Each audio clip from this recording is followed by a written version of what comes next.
Hey, this is Jerry Akin, pastor at Pierce Chapel. Thank you for joining me tonight for this midweek meditation.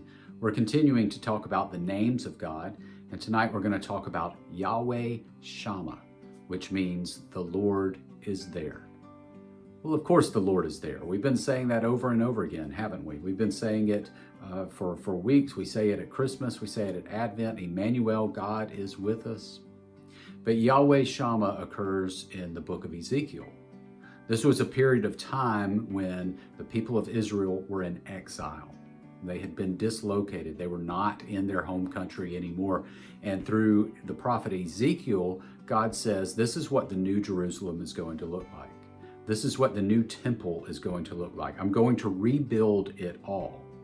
And the place, the new Jerusalem, the new temple, all of it will be called, it will be declared Yahweh Shammah, which means the Lord is there. The idea being that when the people of God were together in the place that God had allowed for them to be together, that God would be present with them.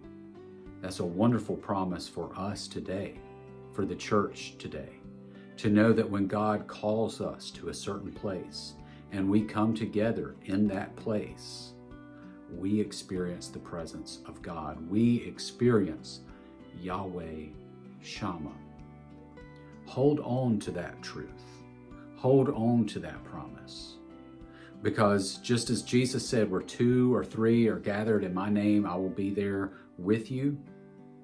Sometimes the best way we can be assured of God's presence, the best way we can experience God's presence is when we gather together in the place that God has called us to.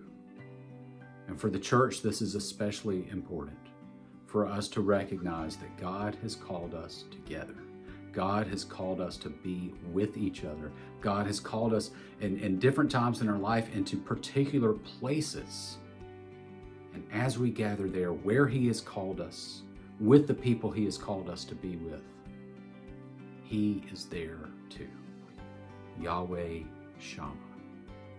Our God is with us.